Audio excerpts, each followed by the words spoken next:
Es un placer estar aquí en este foro, agradecer a Edufinet este congreso, el esfuerzo que han realizado, la oportunidad, y a Unicaja que nos acoge en este lugar tan grato. Leyendo la sesión, dice que se da voz a los actores. Entonces, parece que quieren que hablemos las personas. Y entonces tenemos que ver las coordenadas de las personas. ¿Quién les está hablando?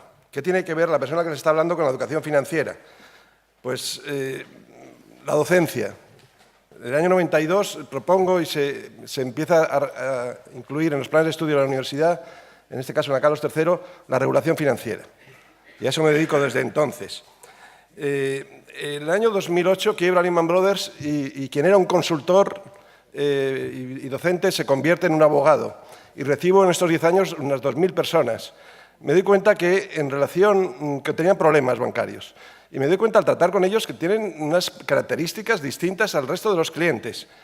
Hablo con mi hermana, que es epidemióloga en Montreal, se lo explico, y entonces creamos una fundación Finanzas y Salud y estudiamos el impacto en la salud, pero no en la salud financiera, entre comillas, es decir, en el bienestar patrimonial y económico, sino en la salud física y mental y social, como define la OMS, y encontramos, y publicado en la Gaceta Sanitaria, el estudio que hay un impacto importante en estas personas. Ahora esta fundación va a estudiar en la próxima reunión del patronato el impacto que ha tenido estas situaciones en los empleados de banca. Al mismo tiempo, participo como coordinador legal de EFPA y aquí participo en todo el proceso de algo muy interesante, que es el artículo 25 de MiFID II, que incluye algo novedoso que es, y muchos de ustedes lo han vivido estos últimos meses, y es que desde el 1 de enero no se puede informar en una sucursal bancaria o gestionar o asesorar si no se tiene una formación. Y entonces entramos en todo el proceso y con la guía técnica de la CNMV y luego además EFPA realiza un estudio en los 27 Estados miembros, que al final son 17, pero en 17 Estados miembros de cómo está implantándose en Europa la formación financiera. Al mismo tiempo, hay un contacto con las autoridades en el grupo FinJust, que fue el primero que se creó en Europa desde el punto de vista de los usuarios de servicios financieros. Y en el año 2007, nada más quebrar Lehman Brothers, se dirige a nosotros y mantiene unas conversaciones sobre el problema de la educación financiera. Y se publica el libro, la comunicación en diciembre de 2007 de la Comisión Europea y al mismo tiempo un informe, siendo yo presidente del grupo FinJust, que se entregó a la Comisión Europea planteándose en enero de 2008 toda esta problemática. Desde estas coordenadas les hablo y van a ser unas meras reflexiones muy breves de, si se me permite, para pasar, gracias. Vamos a partir de algo que a Manuel Conte le puede sugerir una entrada en su blog, porque yo quería centrarme en la noción de la OCDE y conocimientos y competencia. Esto, en todas las discusiones de la formación de los empleados, quedó clarísimo. No bastaba con tener unos títulos, unos estudios. A mí me decía una directora de sucursal, yo soy economista, ¿qué pasa? ¿No voy a poder informar o asesorar? No, tienes que estar certificado, tienes que acreditar conocimientos y experiencia. También la educación financiera es importantísimo, los conocimientos y la competencia. No basta con que saber y estudiar, hay que saber aplicarlo, Dice la OMS, en la traducción española, tener conciencia. Esta es la sugerencia para Manuel Conte. No, yo diría consciencia, porque conciencia es saber del bien y del mal, y consciencia, de acuerdo con la RAE, es ya la técnica de aprendizaje, el saber identificar los riesgos y gestionarlos. Pero también, si vamos a lo que nos ha dicho esta mañana el representante del Banco de España, Julio Gil, que me ha encantado la frase, ha dicho, la educación financiera es la ética. Bueno, entonces sí, porque ya la OMS estaría introduciendo ya el concepto del bien y del mal, pero sí da esa doble perspectiva. El hecho es que en la noción del OCDE hay una referencia a enseñar, informar y asesorar, que es el medio para trasladar la información financiera, y luego hay algo muy importante, que es pedir ayuda.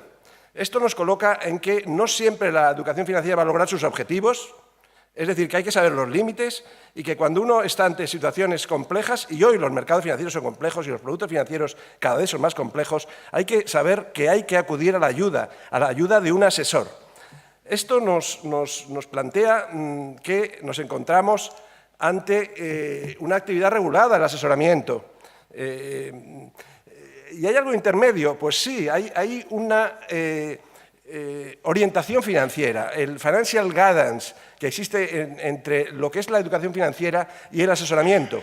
Esta es una pieza que se ha movido en el último año de forma potentísima. La han cogido Better Finance y las asociaciones de consumidores europeos y quieren lograr, hasta que tenga tal impulso, que se pone en cuestión la propia asistencia del asesoramiento profesional, porque quieren, de algún modo, ser ellos los asesores de los clientes, como está indicándonos la OCDE al darnos la definición de educación financiera. El 1 de octubre de este año se ha creado en el Reino Unido la Single Financial Guidance Body, el ente único de orientación financiera. Y se ha creado con mucha fuerza porque se ha nombrado presidente a Héctor Sanz, que fue el consejero ejecutivo de la FSA en el Reino Unido. Y quieren dar un organismo que eduque y proteja al consumidor en relación con lo básico, como son los servicios de pagos, la deuda, como son las pensiones. Y tiene funciones de coordinación de todos los planes que hasta ahora existían dispersos en el Reino Unido sobre educación financiera. Nos encontramos que hay que informar, enseñar, asesorar. ¿Quién puede hacerlo? Pues en estos momentos, y esta mañana lo hemos visto, y en la práctica es así, los docentes, es verdad que ya es una materia troncal en la escuela, están empezando. Y también se nos ha dicho que en un año no se puede hacer, estamos en planes de medio y largo plazo. Quien puede ahora, quien puede y sabe hacerlo, y puede tener la experiencia docente para hacerlo, son los empleados de los bancos, son aquellos, por ejemplo, que se han certificado para informar y asesorar. Esas son las personas, y como nos ha expuesto la representante de EFPA esta mañana, Andrea Carreras, ya lo están haciendo los voluntarios de EFPA, planes de educación financiera, ya han formado a más de 5.000 personas. ¿Qué es la educación financiera? Nos dice la OCDE, es un bien público, es decir, algo que todos debemos tener y que porque uno lo consuma no va a dejar de ser utilizable por los demás. ¿Y cuál es el acercamiento? El acercamiento es de RSC. ¿Y qué son esas siglas? La responsabilidad social corporativa. Es decir, que es algo que estaría dentro de lo que José Luis nos decía, la regulación, pero en un sentido muy amplio. El soft law, es decir, algo muy general, no en la ley. Y a través de unos códigos de buenas prácticas, que existe en 2005 la primera referencia general, pero en el 2014 claramente por la OCDE este Código de Buenas Prácticas en la Educación Financiera, que se ha recogido en España por el Plan de Banco de España CNMV en 2016. Aquí tenemos una doble confluencia que crea un diálogo y además es lo que crea credibilidad y refuerza la relación fiduciaria entre el banco y el cliente. Por un lado tenemos al cliente y por otro lado tenemos al empleado del banco que informa, asesora, y estas personas tienen que entrar en diálogo. Esa información que se da, que puede tener la forma también de educación, es lo que consolida, lo que refuerza la relación del banco a través de su asesor con el cliente, pero para que ese diálogo se establezca y sea fructífero es necesario que exista educación financiera por parte del cliente, porque si no hay un mismo lenguaje no podemos reforzar la relación entre las partes. Veamos un poquito el marco europeo muy por encima. Tenemos los tres sectores con sus autoridades. Tenemos que en los tres sectores, tanto la Directiva de Crédito Hipotecario como la Directiva MiFID II, como la Directiva de Distribución del Seguro, establecen algo transversal. Todos los empleados de los bancos que informen o asesoren en cualquier servicio financiero, ahora ya lo sabemos que es para los de inversión, pero inmediatamente, en las próximas semanas se va a aprobar la Ley de Crédito Hipotecario y van a ser solo los que estén en los acreditados en el Banco de España van a poder informar o asesorar en créditos hipotecarios, y lo mismo va a suceder en seguros. No tiene el mismo respaldo, pero lo cierto es que la Directiva de Crédito Hipotecario, y así lo recoge la ley que en estos momentos se está discutiendo en el Parlamento, un artículo referido a la educación financiera. Luego ya hemos dejado el apartado de la soft law y nos hemos metido en la ley, en la directiva y en la ley española donde se recoge. Lo que viene a decir es algo que ya esa asignatura la tenemos y además desde hace tiempo, y es que en crédito hipotecario debemos tener guías orientativas y explicativas. El Banco de España desde 2011 tiene una guía, como sabemos muchos de nosotros, sobre la contratación, el acceso al préstamo hipotecario. Las referencias del Código de Buenas Prácticas José María ha anticipado algunas de ellas, son la independencia, que se separe la parte comercial, el logo de las empresas, de los bancos, de la educación financiera, el que sean personas cualificadas, pueden serlo aquellos que estén certificados a través de los títulos recogidos en el listado de la CNMV, que sea una adecuación al cliente. No es lo mismo informar a un chaval de la escuela que a un jubilado, hay que adecuarse a las poblaciones ya identificadas por los estudiosos, las poblaciones vulnerables, y además debe ser evaluado. Todos estos requisitos están en las directrices SESMA y en la guía técnica de la CNMV sobre la formación de los empleados, y se ha discutido muchísimo de cómo se tiene que implementar todo esto. Aprovechemos lo que ya ha hecho la industria para formar a los empleados de las entidades para aplicarlo a todos los planes de educación financiera. La ética es un elemento esencial para ESMA. Julio Gil nos lo indicaba esta mañana. No nos olvidemos de ese aspecto, que la ética debe formar parte.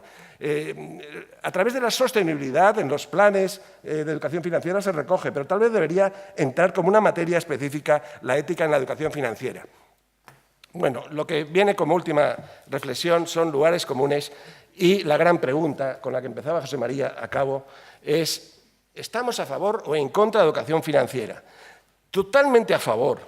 Tenemos que formar a la población, tenemos que hacerla autónoma y lo debemos hacer de la mejor manera posible. Tal vez en esta reestructuración importantísima de la arquitectura financiera, donde ya se va a crear una autoridad macroprudencial, donde se quiere crear una autoridad defensora del cliente financiero, aprovechémosla y sigamos el modelo del Reino Unido. No es que lo estén haciendo mal el Banco de España y la CNMV con su plan de educación financiera. No, hay que reforzarlo. Y reforzarlo es lo que ha hecho el Reino Unido, que ha identificado un organismo propio financiado por la industria financiera para que desarrolle todos los planes de forma coordinada de educación financiera. Muchas gracias por la paciencia.